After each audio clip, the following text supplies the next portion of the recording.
Kalau dengar kata Shaolin, apa sih yang muncul di kepala kalian?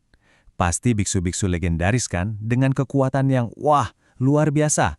Tapi pernah nggak kepikiran, kalau di balik setiap tendangan dan pukulan yang keren itu, ada rahasia yang jauh lebih dalam. Sesuatu yang jauh lebih kuat dari sekedar otot dan tulang. Aneh ya kedengarannya. Tapi justru pertanyaan inilah yang bakal ngebawa kita langsung ke inti ajaran Shaolin yang sesungguhnya. Jadi, siap-siap ya, kita bakal bongkar semua mitosnya dan nemuin kalau kekuatan sejati mereka itu bukan pada apa yang kelihatan, tapi justru pada apa yang tersembunyi. Iya kan? Film dan game itu udah ngebentuk banget citra biksu Shaolin di kepala kita. Petarung yang kayaknya bisa terbang, gerakannya super cepat, kekuatannya nggak terkalahkan. Tapi tahu nggak? Itu semua cuma kulit luarnya aja, cuma pertunjukannya. Yuk kita coba kupas lebih dalam dan lihat ada apa sih sebenarnya di balik itu semua. Jauh dari bayangan kita soal arena pertarungan, Shaolin itu sebenarnya soal perjalanan ke dalam diri. Fokusnya itu bukan ngalahin orang lain, tapi justru menaklukkan diri sendiri. Ini tuh semacam seni untuk nyatuin pikiran, tubuh, dan jiwa. Jadi satu kesatuan yang, harmonis dan gak bisa digoyahkan. Nah, jadi apa sih rahasianya biar bisa harmonis gitu? Jawabannya ada di dua pilar utama yang jadi fondasi seluruh tradisi Shaolin.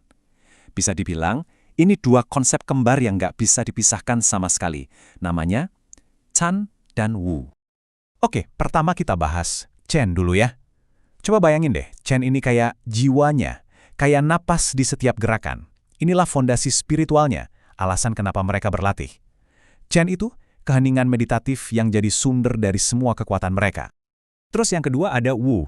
Nah, kalau tadi Chen itu jiwanya, Wu ini badannya. Wu itu ya seni bela dirinya, ekspresi fisik dari kedalaman spiritual Chen tadi. Inilah cara gimana keheningan di dalam diri itu diwujudkan jadi gerakan yang penuh tenaga di luar. Dan pas keduanya ini nyatu, lahirlah yang namanya Chen Wu. Ini perpaduan sakral antara meditasi dan seni bela diri. Keduanya ini saling butuh banget. Wu tanpa Chen itu cuma kayak tarian kosong, nggak ada isinya. Sebaliknya, Chen tanpa Wu itu cuma potensi yang terpendam. Tapi kalau bareng, mereka menciptakan kekuatan yang utuh dan sempurna. Dan kutipan ini, ini benar-benar ngerangkum semuanya. Kuan itu kan artinya tinju atau pertarungan. Jadi ungkapan ini benar-benar mengubah cara kita mandang Shaolin. Ini bukan soal berantem, bukan soal adu fisik. Tapi ini soal meditasi lewat gerakan fisik. Setiap gerakannya jadi kayak doa, setiap kuda-kudanya jadi momen buat merenung. Oke, sekarang kita lihat yuk, gimana filosofi yang keren ini diterjemahin jadi tujuan yang benar-benar nyata dan bisa dicapai. Karena ini bukan cuma teori loh, ini jalan hidup. Coba kita mundur sedikit ke masa lalu. Ke tahun 521 Masehi, ada seorang biksu bijak namanya Bodhidharma yang datang ke kuil Shaolin. Dia lihat, para biksunya ini saleh banget, tapi fisik mereka lemah karena meditasi terus-menerus. Nah, disitulah dia dapat pencerahan. Jiwa yang kuat itu butuh wadah yang kuat juga. Dan dari situlah lahir latihan yang akhirnya menyatukan dunia spiritual dan fisik untuk selamanya. Dan inilah tujuan utamanya. Setiap latihan, setiap tetes keringat, setiap tarikan nafas, semuanya itu mengarah ke satu tujuan mulia, menyatukan kembali tubuh dan pikiran, yang seringkali kan jalan sendiri-sendiri ya, menjadi satu kesatuan yang, nggak terpisahkan. Oke, teorinya emang kedengeran keren banget ya, tapi gimana prakteknya di dunia nyata? Gimana caranya Chen Wu ini benar-benar ngebentuk seseorang dari luar sampai ke dalam-dalamnya? Ini tuh sebuah proses transformasi, sebuah perjalanan.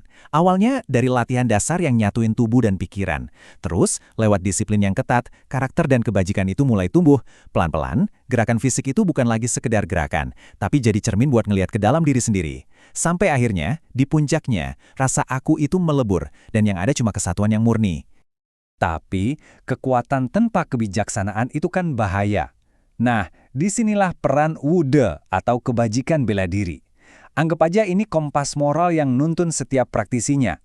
Hal-hal kayak rasa hormat, disiplin, rendah hati, ini bukan cuma kata-kata manis. Ini prinsip hidup yang dibentuk lewat latihan keras buat mastiin kekuatan yang mereka punya itu dipakai buat kebaikan. Coba dilihat perbedaannya.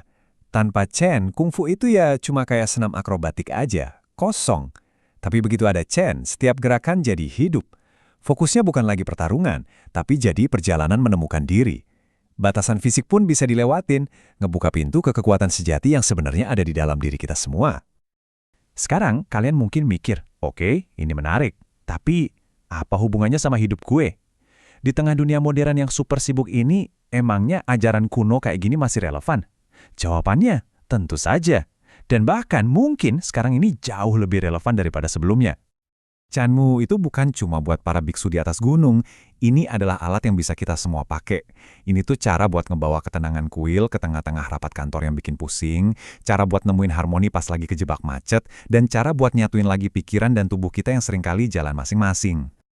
Coba deh bayangin, punya benteng ketenangan di dalam diri. Bayangin bisa nyelaraskan niat dan tindakan dengan sempurna. Bayangin bisa ngadepin masalah hidup dengan lebih tenang, bahkan bisa ngubah kegiatan sepele kayak cuci piring jadi momen buat latihan kesadaran. Nah, itulah kekuatan semangat Shaolin kalau kita bawa ke kehidupan sehari-hari. Seperti kata pepatah, seorang guru itu cuma bisa nunjukin jalan, tapi kita sendiri yang harus melangkah. Penjelasan ini cuma ibarat peta. Perjalanan sesungguhnya, ya harus kita jalanin sendiri, dengan langkah kita, dengan hati kita. Jadi, saya mau tinggalin satu pertanyaan buat kalian renungkan. Coba lihat hidup kalian sekarang. Pekerjaan, hubungan, rutinitas sehari-hari. Itu semua adalah hu kalian, bentuk luar hidup kalian. Pertanyaannya adalah, gimana caranya kalian mengisi semua itu dengan Chan? Gimana kalian bisa masukin jiwa, makna, dan kesadaran ke dalam setiap momen? Jawabannya, nggak ada di luar sana. Jawabannya ada di sini, di dalam diri kita masing-masing. Baiklah. Kita sudah sampai di akhir topik yang sangat menarik ini. Sebelum Anda menutup tab, izinkan saya memberitahu fakta yang mengejutkan. Lebih dari 75% dari Anda yang menonton video ini sampai detik terakhir belum mengklik tombol subscribe. Apabila Anda merasa menikmati konten, jangan lupa share ke teman atau keluarga. Dan supaya Anda tidak melewatkan informasi dan eksklusif video yang akan datang. Jangan biarkan diri Anda menjadi bagian dari mayoritas yang ketinggalan kesempatan emas ini. Ambil tindakan sekarang juga.